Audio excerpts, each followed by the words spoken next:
Alright, welcome back everyone. So this is not necessary, but this is what I'm going to do. I've notched it appropriately for this screw here and this screw here. It may or may not be necessary for you or picture frame, obviously.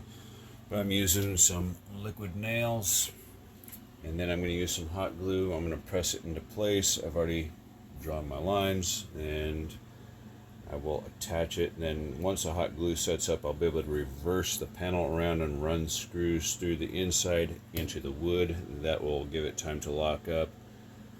These are about the size of a Hershey Kiss drop. It's not necessary, but it's probably going to make life easier in the long run when running screws through there, so this thing doesn't bend, twist, move, things like that.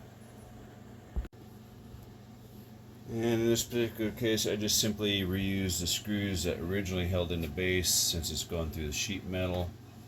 If you're using a cordless drill such as I have here, you don't even need to drill the hole. You just push down with a good amount of pressure, low speed, then it'll puncture a hole and then go right to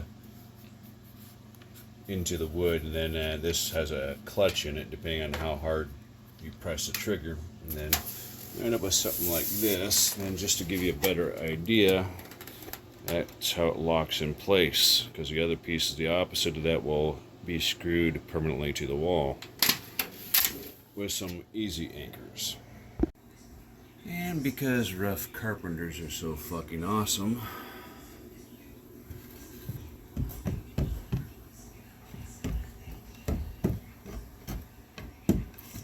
don't believe me? We'll try the other side of the way. Not that. Still don't believe me? Let's get a level.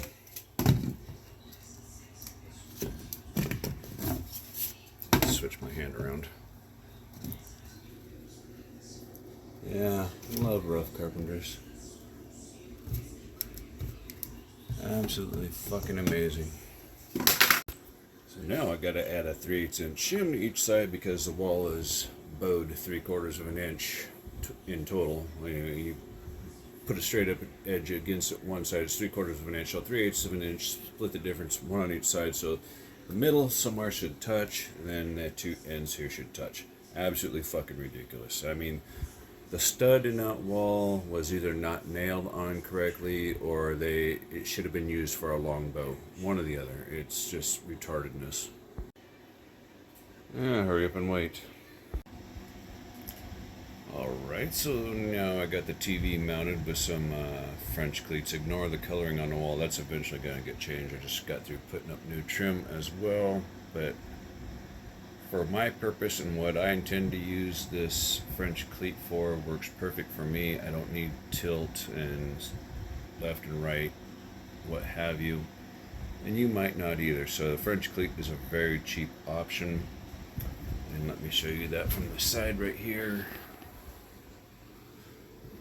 That's basically how it works. And there's, sorry the cord is in the way, but you can see, let me move that cord.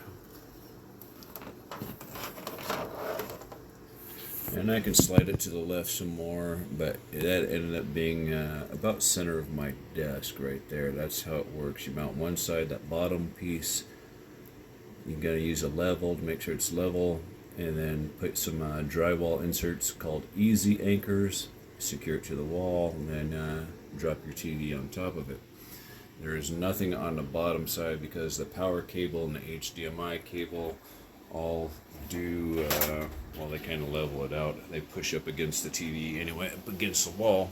Now I've got more room on my desk to do other things because I don't have a big fucking plate sticking right there. So it's a very nice, cheap, cost-effective. I did that faster than I could run to Walmart and back and buy a wall mount TV bracket. Alright, so if you've watched the rest of that video, you're wondering how I might be producing my sound. This TV is actually like 65 inches, maybe 62, I don't remember. It's about 10 years old, but I've since replaced it with an 86 inch because my daughter, when she was little, used to scratch it or touch it with her fingers, thinking it was like a touch screen or something, I don't know, and then put toys of it. So there's actually scratch marks in there that you can't see. and the audio driver is failing. It makes a constant, I think it's the audio driver, it could be the LED driver, I don't know, but it makes a constant sound, and it's absolutely horrible. So what I've done with my Xbox 360 is I've simply used the original cord from the white version right here. This is actually a reconditioned unit, allegedly reconditioned. And then I'm using that for the audio out, and then I'm using my HDMI to go into the TV. If you're going to do that, you have to actually cut the bottom half of it off, so that way you can fit both of them in there. The color is not that great on this TV. It is 10 years old, 10 plus years old. Then I'm using the standard out into a Bluetooth amplifier sold from Parts Express. It's just simply not in a box that it was intended for. And I'm using the auxiliary input, but on a side note, I can plug my phone into this and play through the 2-jack certified speakers, which are not running the amplifier that they used to run. So if you have these and you want to remove the little volume and gain knobs or whatever you want to control it, it either slides towards you or away from you. I don't remember. It takes a little bit of effort, but that's how you get rid of it. It's a simple process, and then your amplifier plate separates, obviously. So if you want to clean up that clutter, that's an easy way of doing it. Then I've simply, because the driver was bad, I simply replaced the driver in the old box, and I added a different amplifier, Polk Audio. Then I had to, because this thing here actually makes a terrible noise too when it's on all the time until I put this on-off switch on there. So that's what I did with it. Right? One of these days I'll go back into here and I'll mount the switch through the box somewhere, but I don't know. But right now it's serving its purpose, so late at night when my wife and child are asleep, I can turn off the bass.